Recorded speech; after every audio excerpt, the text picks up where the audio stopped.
most of my time viewing what I want from the outside. I comb it over like it's the scene of a crime.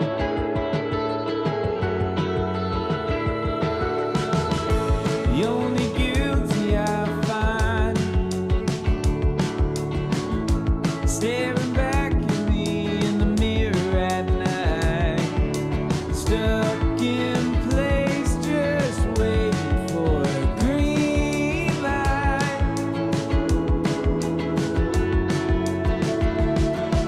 But I can't lie awake for someone else to say I can live my life.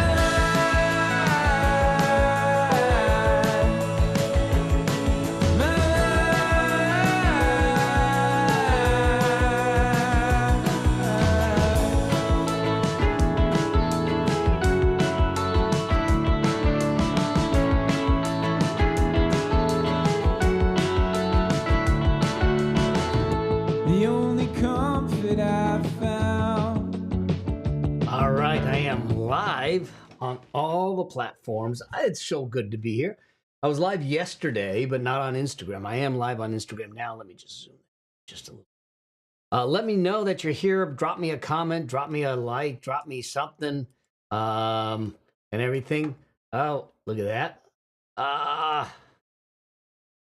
Long Beach Joe, Jets. So good to have you here, man. Melissa's in the house. So cool to have you. This was not planned. Y'all, here's what happened actually, is that I decided I was going to go out for a walk because I started my day early and I got halfway through the walk and it started to rain. So my walk turned into a run and came back soaked. I said, well, I can't go for a walk or a run. Let's go ahead and chat. So I'm here. Gwen is in the house. So good to see you, Gwen. Connecticut, all that fun. Vermont, cool. All right. Here's what I just wanted to have a conversation. If you've been paying attention to your 401k, to your investments, to the economy, to the stock market, it's like you're on Space Mountain at Disneyland. Just got back. Yeah, sprinkling now. Yeah, it's like you're on Space Mountain at Disneyland. The copy chats may be coming back, so hang tight. Because it's been just such an up and down. Yeah, we had one of the worst days in the market in a long time, not just on one index, but on all three indices. For those of you that don't know, let's just go back to the very beginning. Is that there are three primary indexes that people follow to kind of give us an idea of what is going on in the market. And the first is the Dow Jones. That's the biggest companies, the 30 biggest companies. The S&P 500 companies, and the NASDAQ, which is primarily tech. Now, when you look at them and what has happened, they're all down for the year, okay? The one that is being hammered the most is the tech. The tech is getting wrecked, all right? All of the tech, whether you're Meta, Google, Microsoft, Apple, Tesla took a hammering. I mean, 15% down in a day, okay? Hammering. Now, does that mean that you need to freak out? And the answer, well, even if you were freaking out, does it help? But the answer to that is no. I just so we're really, really clear, I just don't think. We got France in the house. This is cool. France and Wales, UK. And that is, and so here's, let me just walk through some things that hopefully will kind of put some perspective here. Now, look, let's be really real. It's painful to watch. It's painful to experience. And it's even more painful if you're on the cusp of retirement, of slowing down, of relying on your investments. And we can talk about those things. But what we need to understand is there's all of a sudden there's been this rush in again of this conversation of recession, recession, recession. Now, it becomes really easy to sit back and say, let's blame it on the change in administration, the change in policy, the change in this, and the change in that.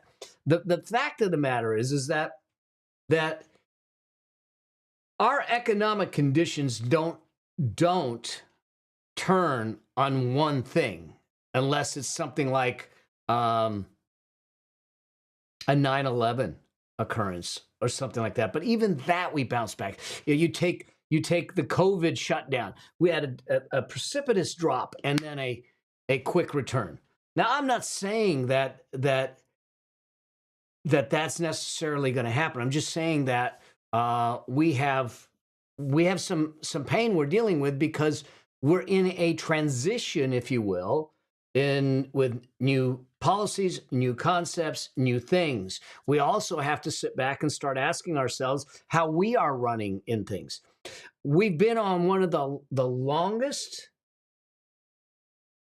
growing markets in our history. Now, there was downs in all throughout all of it, but historically, since 2010, we've been on an upswing.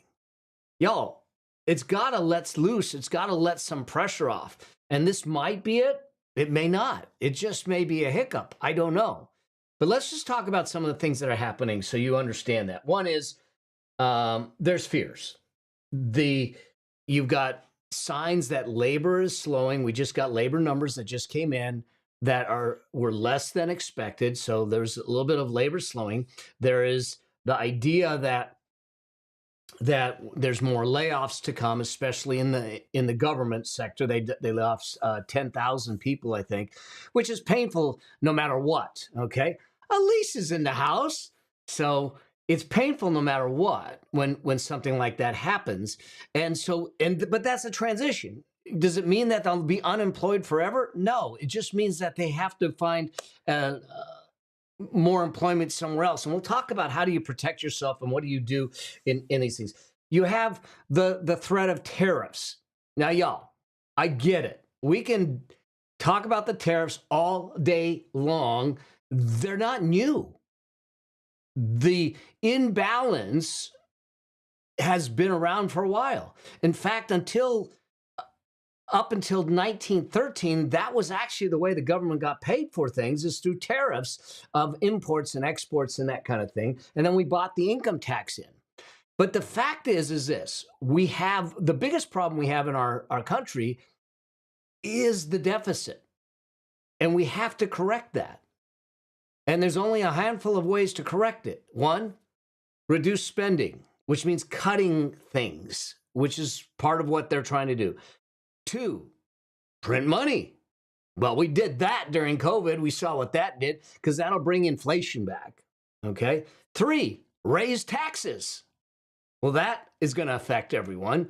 So, I mean, we don't have a ton of things to do. And frankly, I think that a lot of what's going on right now is posturing and positioning, because it does no country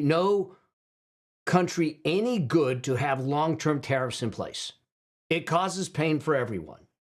So this may get people to the table to have real conversations, to kind of come up with something that makes sense, that doesn't take advantage of one country or the next. Okay. Now, a lot of it, and I've done a lot of negotiating, not at this level, but I've done a lot of negotiating of settlements, mediations, and big deals. And sometimes posturing happens. Now, I don't know if that's the case, but I can certainly see the possibility in that. And so before we start to demonize everything, let's just take a breather and let's look at what we can do, what we can control. Other things that are happening, I took some things down. So labor was showing it. The VIX, okay, this is the volatility index. Now, I totally agree with you, Jason, on that. Don't panic. The volatility index shows the level of volatility in the market. Now, it is at a high that we haven't seen. Well, it was that high in December, and I'm just looking at the chart right now, in August last year. Okay, so it is at a high. The other way to interpret this volatility index, the VIX they call it, is that it is the level of fear and uncertainty in the market. And when it is high, the fear is high. And when there is fear in the market, the tendency is to sit back and say, I'm out. I'm out. I'm going to get out because I can't take the pain. I can't take what's going on. And I don't want to ride this ride anymore. I did this. I did this early on in my career because I didn't understand the markets. This is why I'm coming live, because I want you to understand the markets. Because I cashed everything out and I sat on the sidelines. And right now I'm telling you that there's a lot of people cashing things out, sitting on the sidelines. That's what's causing the decline and all that stuff. The problem is it's going to cost them in the long run, potentially. Okay, now, I don't know their portfolios. I don't know what their holdings are. They could be in horrible holdings and they should be cashing out. I don't know. But here's what I do know. The market over time, 8 out of 10 years goes up. The market, okay, the market, if we look at the S&P 500, it is down currently 5% this year. The NASDAQ is down almost 10% this year. That puts it in almost correction territory. Correction territory is when it's dropped 10% from its high, okay? The Dow is down almost 3%, 2.6% this year, okay? Here's what we know. When you look back historically, the markets, the S&P 500 has returned 12% over time. I'll call it 9 to 11%. Give it some room, okay? 9 to 11% over time.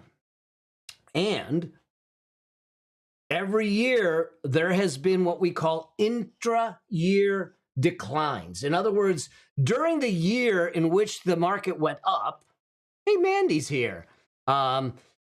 During the year in which the market went up, there was a decline. And the average decline during the year, intra-year, was 14%. So in a year where the market was up 22%, the average decline was 14%. But remember, if we're in it for the long term, we're in it for the long term, the things that happen during the day, during the month, aren't what concerns us. It's the long-term trajectory of what we're doing that matters. And so when we're looking 5 years and beyond, the market goes up the highest at a high probability. In fact, when you get to 10 years, the probability of success is in the 90th percentile. Now, if you're in bad investments, different game. But I'm talking about broad investments, ETFs, index funds, the market itself goes up. Now, the tendency right now is that your fear comes up and you freak out and you say, I'm cutting and I'm going. And what ends up happening is that during these times, the market shakes out the ones that don't understand it. And that's fine, except for the fact that the ones that don't understand it then sit on the sidelines and their money is not working harder for them than they did for it. And you cannot save your way to wealth. You have to invest your way to wealth. And the way you do that is you stay in the game and you understand it. And so what I want to do is I want to talk a little bit about what you can do to protect yourself and what you can do to prepare for this. Thank you, Elise. And that is this. The market will always go up and down in the short term. But in the long term, it typically goes up. If you just go back to 2009, 2010, okay, we went through the real estate mess in 2008. We went through the decline, and then we went back up from 2010. And during that time, we had all kinds of things that happened.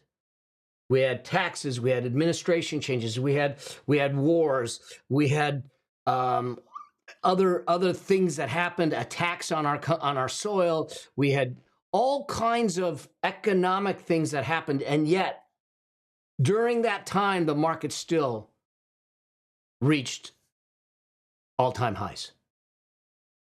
The market's resilient. We just need to be resilient with it. And the way you're resilient with it is that we are very careful and methodical in the way you invest and how you manage your cash and the things you do. It's why I created, it's what I wrote about in my book, Building Your Money Machine. I talk about the wealth priority ladder in there and why there's a priority to do that. Because the first thing I need you to do is to build an unshakable foundation. And from there, then we build the wealth on top of it. Now, is it possible you can go up fast? Yes, but it's also possible you can go down fast. I'm kind of that tortoise that says, let's just allow it to grow and work for us. So let's talk about some things to do. Yeah, I'm so glad to hear this, Melissa. So let's just talk about number one. This is a time to make sure that you have liquidity. So the first thing I want you to do is start to look at what people will call an emergency fund. I call it a peace of mind fund. You know that today I got a hold of my wealth team and I said, hey, let's fund my pension plan today. Let's invest it today. So when people are panicking, the market's down, I'm saying market's on sale. The market's on sale. Listen, when Nordstrom's has a sale, you ain't running out, you're running in. And so what I would look at is having liquidity for a few things. One, emergencies. You can't predict what you can't predict. You know, in 2019, I got diagnosed with cancer. Okay, they found a 7.5 centimeter tumor in my bladder. Okay, mind you, just had a scope a week ago. Okay, all clear, past the 5-year mark. So officially in recession, in remission, and everything. So here's the thing: is that you cannot predict everything, and that's why we have this peace of mind fund, this emergency fund, to carry us for that. Now, a lot of people will say 3 to 6 months. I have for years and years and years said 3 to 6 months isn't enough, especially if you're an entrepreneur. We need to be playing in the 9 to 18-month game, and I want that money in a high-yield savings account that's insured, liquid, no fees, okay? Now, whether you're 9 months or 18 months or 6 months is dependent on your circumstances and your situation. And I can answer some questions around that. But the first thing is to have liquidity for emergencies, for the things that you don't know are going to happen, because life happens. The second reason we need that is stuff's on sale. And if you ain't got the cash to buy it, you can't take advantage of the sale. And so this is the time to make sure that you have some cash, some dry powder, as we call it in the industry, on the sides that you can deploy when it makes sense. So that's the first thing that we should be doing right now, is starting to sit back and say, how do I accumulate cash and liquidity to give me the opportunity to, one, breathe and be calm, two, to take advantage of opportunities that might come in. Okay, so that's the first step. The second is to cut non-essential expenses. You're going to do your own Doge on you. You're going to look at your spending and start asking yourself, am I using this? Does it matter? Does it really matter? Do I get value out of it? Do I get joy out of it? And if you don't, then maybe we cut it and put the money to use somewhere else. So this is a time for you to start to look at your spending, where it's going, where your money's going, and be very intentional and very deliberate on where that money's going. If it's not essential, then we can cut it. We can always add it back later, okay? So number 2 is cut the non-essential spending. Number 3, get yourself out of high interest debt. If you have balances on credit cards, get yourself on a debt payment plan. If you don't have a debt payment plan, or you're not sure how to do it, on Facebook and on Instagram, if you just put in reply no debt to this, I'll send you the link. For those of you that are not there, do me a favor, go to melabraham.com/no debt. You'll get access to a free short training and an Excel template to put your debt in there, put yourself on a debt payment plan. The problem is that if times get rough and you're staring at 27, 28% interest rates on credit card balances, it's hard to manage your way out of that. So let's get you out of high interest debt. Now, that also means that if you are living off your credit cards, we have to stop digging the hole. We got to stop the bleeding. Okay?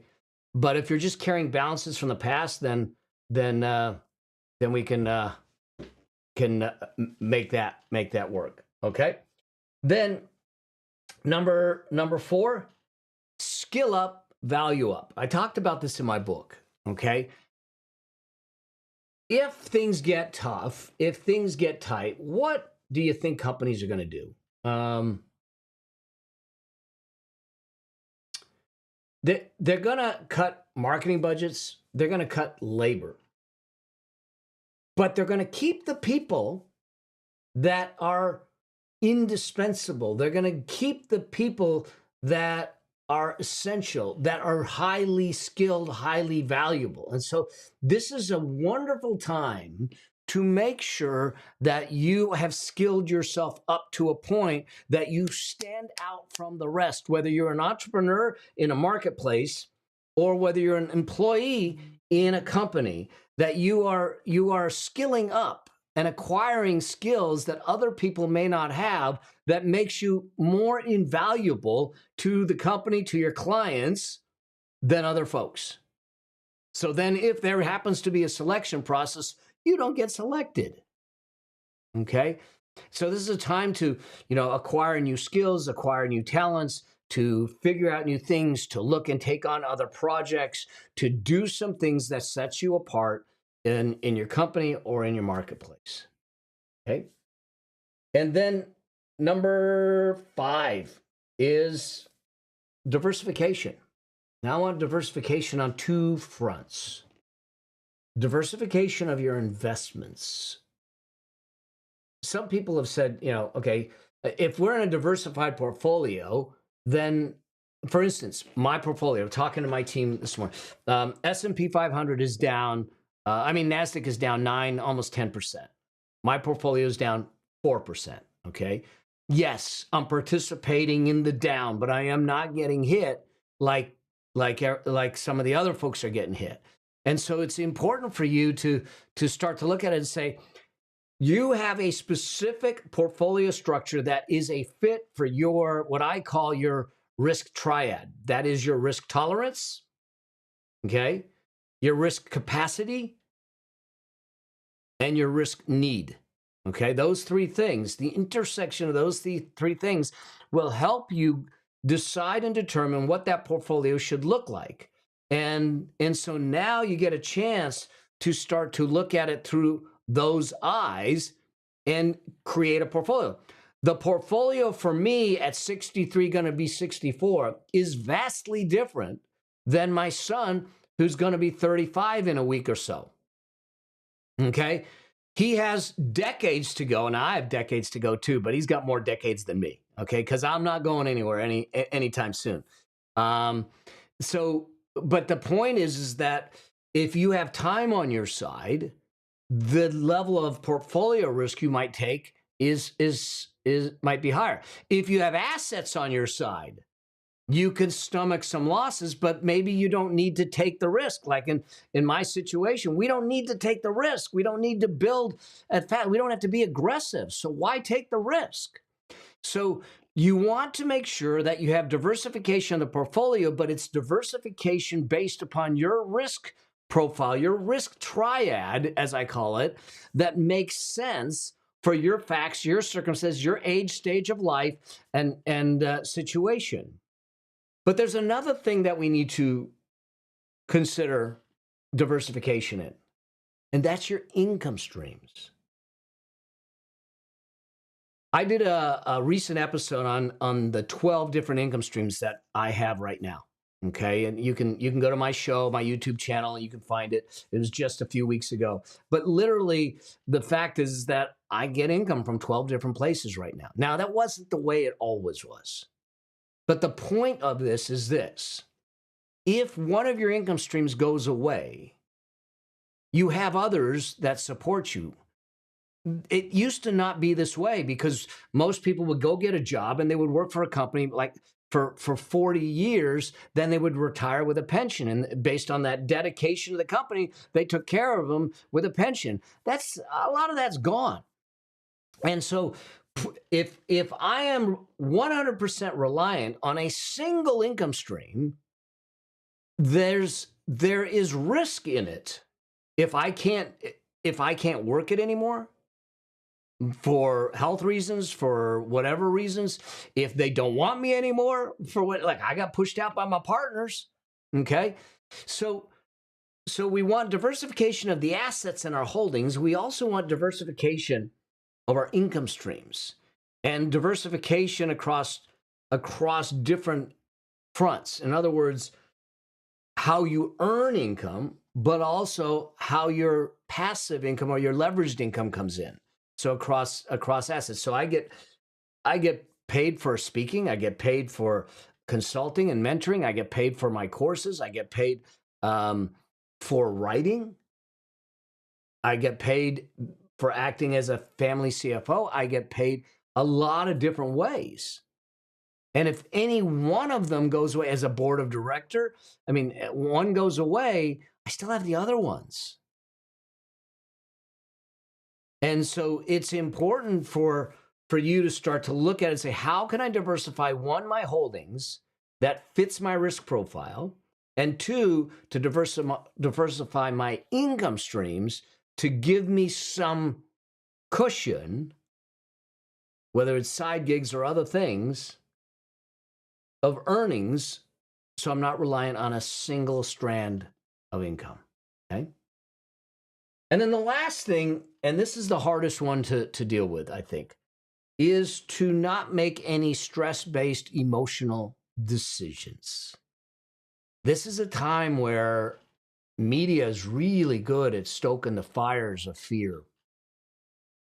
And when we make emotionally based, stress-based decisions, panic-based decisions around our money, 98% of the time, they're bad decisions. They're emotionally charged. We're not thinking straight. And we allow those emotions to get a hold. Now, I am not exempt from it. It is how I got caught in a Ponzi scheme. It is how I've made some bad investments. It's how I've made some bad choices. But I've learned over the years, and when we allow those emotions to take hold and we then make the decisions from an emotional place, we're not bringing the logical thinking mind in place to sit back and go, wait a second, what's going on? Market goes up 8 out of 10 years. We've been up for a while. We may have a little bit of a correction. The market drops 14% intra-year, even in years when it goes up. Maybe I shouldn't panic so quickly yet. Okay. Now, I don't know what the market's going to do. I don't know what the economy's going to do. And if anyone tells you they do, they're mistaken. But I do know what it historically has done. And I'm not going to panic like I did decades ago and sell everything and go to cash. I literally told them to buy more today. Now, I'm not telling you to buy. I'm not telling you to sell. I'm telling you to just step back from what you're hearing on social media, what you're hearing on media, the emotions inside, and say, let's just take a moment to look at what is going on and start to ask ourselves real questions so we can make reasoned, thought out choices that fit your situation to move forward. Okay. So are we going to a recession? I don't know. The definition of recession is 2 consecutive quarters of negative GDP growth. If you ask me, we were in a recession during COVID times, but they didn't want to call it that. If you ask me, we've been in a silent recession by virtue of the fact that inflation hit us, and it's been hard for people to pay for the increased cost of living. But by the data, they don't have to call it a recession. But I don't care what you call it. People people are having a little harder time paying their bills because things are more expensive, and there's some uncertainty about the job and income and things like that. So they need to figure all that out, and that creates people start to hoard cash or hold on to things, which slows down spending. Which, great, I get that they want that to do that, but the fact of the matter is that when you talk to the everyday person, there's angst there. The reason I wrote the book, hold on, the reason I wrote the book in November of 2023, I spoke in front of 1,400 people, Austin, Texas. Some of you might have been there, and they asked me to do a Q&A session. I did a Q&A session, and so I was answering questions. And I came off stage and I said, there is so much angst in the audience around the uncertainty and what to do about their finances, about their money, about how do they control it, how do they make sure that they take care of themselves. And it pained me because I sat back and go, I can't serve all of them. And I said, unless maybe I can get them a book and get some training and all that stuff. And so that's what got me to write the book. And that's this whole season of life I'm in, is this season of service to say, hey, I'll light the path for you. I'm not selling you insurance. I'm not selling you investments. I just want you to understand. I want you to know that you can be in control. I want you to see the reality of what happens in the stock market, investing, when you do money right, and that it doesn't have to be complicated. It can be very, very simple. Doesn't mean it's easy, because your situation may not be easy, but it doesn't mean it's complicated. And difficult doesn't mean it's impossible.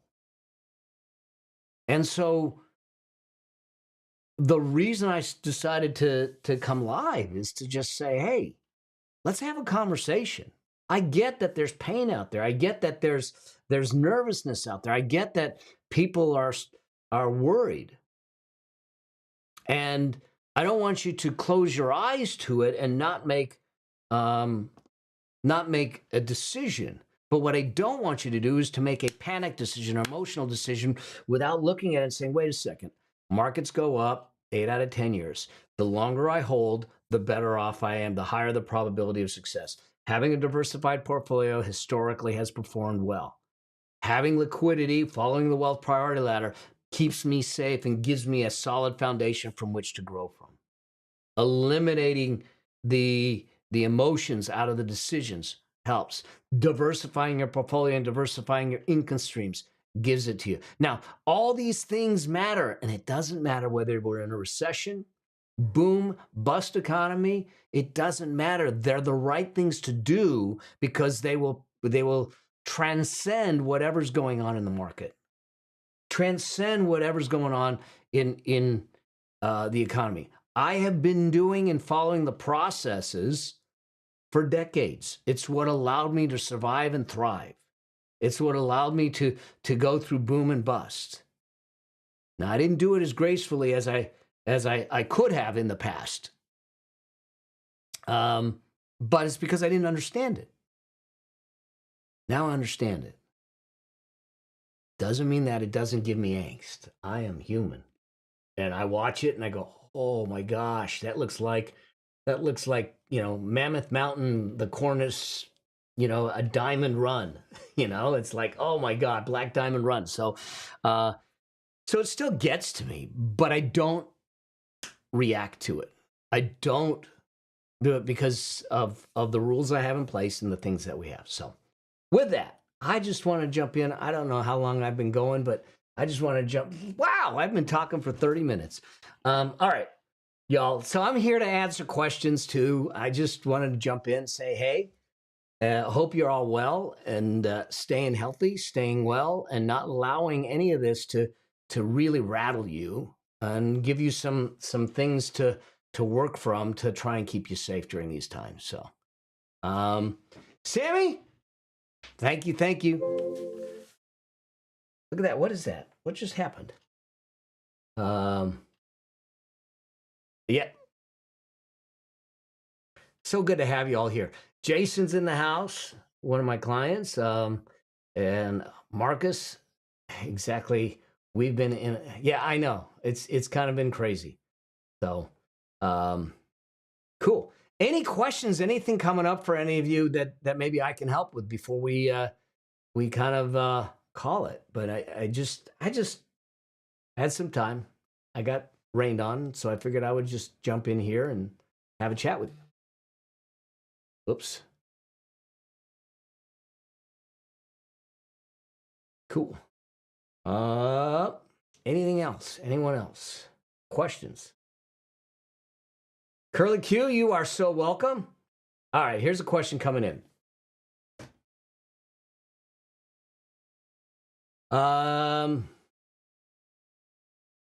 Paul says, I have about $5,000 set aside put towards my $20,000 car loan. I'm considering investing instead if the market drops. Thoughts? Paul? All right. So here's the CYA, Paul. I can't give you specific investment advice only because I don't know your specific situation. But let me give you some things to follow. It's the reason I have the wealth priority ladder is to tell you, to help you answering those questions to make sure you know which one goes where. The key is this. One, I don't know what kind of car you are, if you're upside down in the car, what kind of interest rates you're in, what kind of payments you have, all that type of stuff. I don't know if you have an emergency fund. If you have an emergency fund already set aside, then you might be okay to sit back and say, well, I can make my payments on the car. Maybe I invest it. But if we're going to invest it, you're going to need to be in it for 5 to 7 years. It's got to be long term. So I would be mindful of it. I wouldn't be so aggressive to say, well, I'm just going to invest it because things are on sale. The key is this. When someone asks a question that is tactical, we need to look at the whole picture. This is why sometimes I don't like investing courses, because they focus on one piece of it. What I want to do is make sure that, Paul, you are on a sound financial foundation, building wealth that is holistic wealth. That means that it is a combination of your income, okay, the earn pillar, your investments, the grow pillar, and the protections, the guard pillar in the money machine blueprint framework, to make sure that we're doing things right. And we might want to leave the debt in place depending what those other answers are in the wealth priority ladder or not. So I can't give you a direct answer, but you got to do the math behind it. You got to do the risk analysis behind it, and you got to look at, do I have enough liquidity to sustain me if something goes awry? Because I don't want to do is put money into an investment, have that debt, the investment goes down, and I have no liquidity to survive. Okay, cool. All right, I saw one on Instagram. Let me go to that. How do I get you on my podcast? Well, Hutch the Marine Investor, send me a DM, and let's see what it is. Let me know what it's all about, and send me a DM. Cool. All right, let's look at something else. Jason asks, any mindset tips on how to not let the pressure of credit card debt stop making me feel stressed? All right. So, Jason, I kind of know your situation a little bit. The question really is this a balance of the credit card balance that is being carried from month to month as you're paying it down? Or is this a credit card debt that you're recycling every month because you're living beyond your means? Okay, if it's a living beyond your means situation, then we need to correct that, because that is going to be a perpetual stress machine, because you're sitting back trying to figure out, and every month you're going, I got more month than I have money, and I can't figure out how to do it. The other side of it is, if it's just a balanced situation, one of the things to do just like funding your retirement, is to sit back and say, put myself on a debt payment plan. Okay. I know that I'm not digging a deeper hole, but I have a payment plan in place. And now I know, based on that payment plan, that this debt is going to go away in a year, 2 years, 3 years.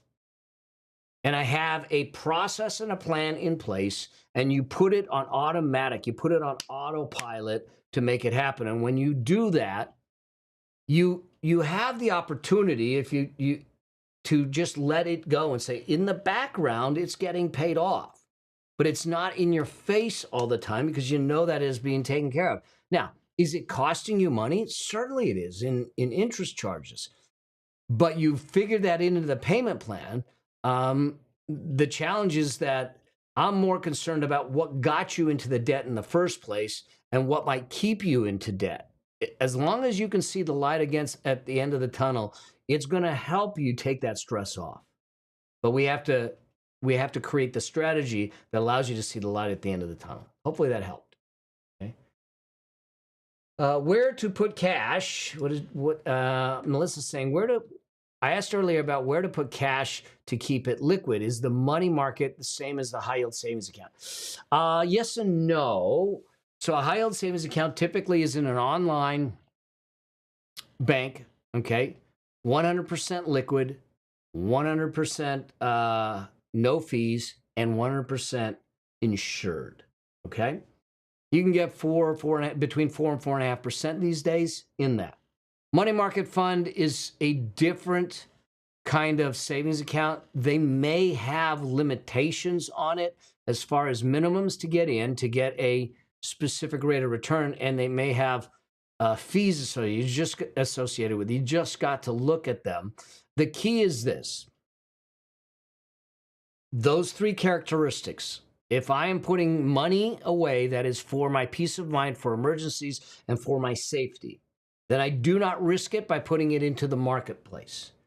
I do not risk it by locking it up where I can't get to it, because the definition of an emergency is I don't know when it's going to happen, and therefore I don't know when I need the money, so it must be liquid for me to get to it. Now, you can do it by laddering CDs and those kinds of things, but by and large, what I typically will do is put it into some sort of high yield cash account at one of these onlines. I also, just so you know, I have a high yield, a money market fund at Fidelity that is fully liquid. I can get in and out of it and gets a decent rate of return also. So, okay. Does it make sense to put less money in the 401k and more in my emergency fund right now? Curly Q, love the name. So so if you haven't looked at it, in chapter 12 of my book, The Wealth Priority Ladder, what we do is we talk about the first thing that I want to do is first we start off with $1,500 or 1 month's expenses in a comfort fund. This is not your emergency fund. This is just to get you to a point where if something happens, you don't crash and burn. Then phase 2 of the Wealth Priority Ladder, you're actually taking care of two things. You're taking care of your peace of mind fund, the emergency fund, and your destructive debt. Okay. So I want to make sure that I have money going towards a debt payment plan and towards building my emergency fund to give me liquidity. And then once I know that I have that being taken care of, then I can look at my freedom account, which is my 401k, getting the match and that type of thing. So if you have zero in your emergency fund, I need you to get something there, because once you put it in your 401k, and I don't know your age, you can't really get it out. And we do not take loans from a 401k. I did a whole episode on this. It is a disaster waiting to happen. Okay. So I don't want you to look at your 401k as a bank account. Once it's in there to grow until you can get it out at 59 and a half, or if you can do the rule of 55 or somewhere down the road. And so if you have the liquidity or some in the emergency fund to allow you to start investing, great. If you don't, then I want you to build that emergency fund and get you some breathing room first. Then if you have an employer that is matching on that 401k, we have to get the free money. We got to get in there and get that match. Okay. So, Jason asks, rule of thumb percentage of paychecks should be put into a high yield savings account. Here's what I'm going to say on that. The rule of thumb for everyone, we want people to put away 20 to 25% of their income. Okay, 20 to 25% of their income. Now, remember, the high yield savings account is literally there for emergencies, peace of mind fund. 9 to 18 months. Once you have it funded, unless you have sinking fund requirements for things like a wedding or other savings, then everything else gets invested. Okay. So it's not a percentage. You're certainly welcome, Curly. It's not a percentage of the paycheck per se. It's an amount. Once you have that in that peace of mind fund, then you move to the next level. So that's how it works. Okay. Cool. Great questions. Other questions? Anything else? On Instagram, let's see what we got. I forgot how much I like doing this. Whoops. Cool. Any last questions? Wow, we've been going for 45 minutes. This is great. All right, y'all. Thank you for being here. Thank you for showing up. Thanks for doing the work, being part of the audience, allowing me to do the things that I love to do. And that is to support you, serve you, and give you kind of light the path for you. I hopefully, if you're not subscribed, if you're not on my Instagram channel, Mel Abraham 9, if you're not subscribed to my YouTube channel, make sure that you're there. Follow me, follow the show. We're putting out 2 episodes a week. This week, actually, we're putting out 3 episodes.